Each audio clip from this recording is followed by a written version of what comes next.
Alasan mengejutkan, Kapolres beri hukuman sholat ke 6 polisi yang positif narkoba.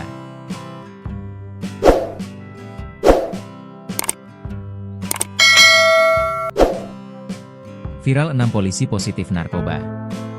Hukumannya sholat 5 waktu. Kapolres mengaku dia yang akan mengawasinya. Agak lain memang kasus 6 polisi positif narkoba di Kalimantan Selatan ini.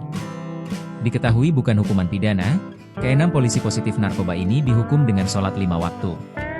Kapolres Hulu Sungai Tengah, Kapolres HST, AKBP Jupri Tampu Bolon, menegaskan bahwa pemberian sanksi pembinaan selama 14 hari kepada 6 anggotanya yang positif narkoba merupakan inovasi sementara sambil menunggu proses hukum berjalan. Menurutnya, tindakan itu bukan berarti menjadi satu-satunya sanksi atas pelanggaran. Sementara pendalaman pemeriksaan dan menunggu waktu BAP justru saya berinovasi.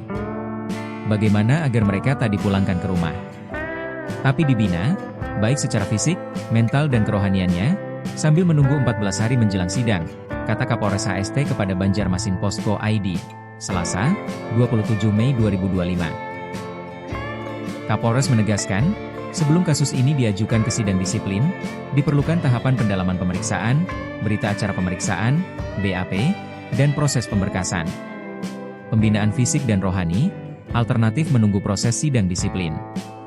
Kapolres HST menyatakan bahwa pembinaan yang diberikan tidak hanya bersifat fisik seperti olahraga, tetapi juga kerohanian, termasuk pelaksanaan salat 5 waktu yang diawasi langsung olehnya. Saya sendiri yang mengawasi aktivitas pembinaan mereka. Karena rumah dinas saya di samping kantor Polres, imbuhnya. Daripada dipulangkan ke rumah sementara menunggu sidang, lebih baik dibina sambil diawasi, katanya. Sanksi tambahan bisa diberlakukan jika terbukti langgar kode etik. Kapolres tidak menutup kemungkinan bahwa sanksi pemecatan bisa dijatuhkan bila 6 anggota terbukti melanggar kode etik profesi Polri. Ia mencontohkan kasus Babin Kamtipmas Polsek Limpasu, inisial MD, yang ditangkap oleh BNNK dan Polda Kalsel dan diberhentikan tidak hormat. Namun, kata Kapolres, jika pelanggarannya bukan kode etik, hanya pelanggaran disiplin, sanksinya bisa demosi, penurunan jabatan. Juga tidak bisa naik pangkat dan tidak bisa menjalani pendidikan.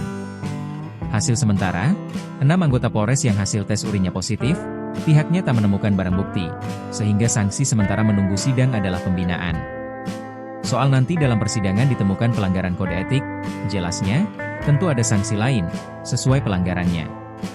Dia pun meyakinkan masyarakat, pihaknya serius bersih-bersih internal Polres HST, selain di eksternal yaitu kalangan masyarakat dari penyalahgunaan narkoba. Sejak awal bertugas di HST saya juga rutin tes urin ke polsek-polsek, pungkasnya.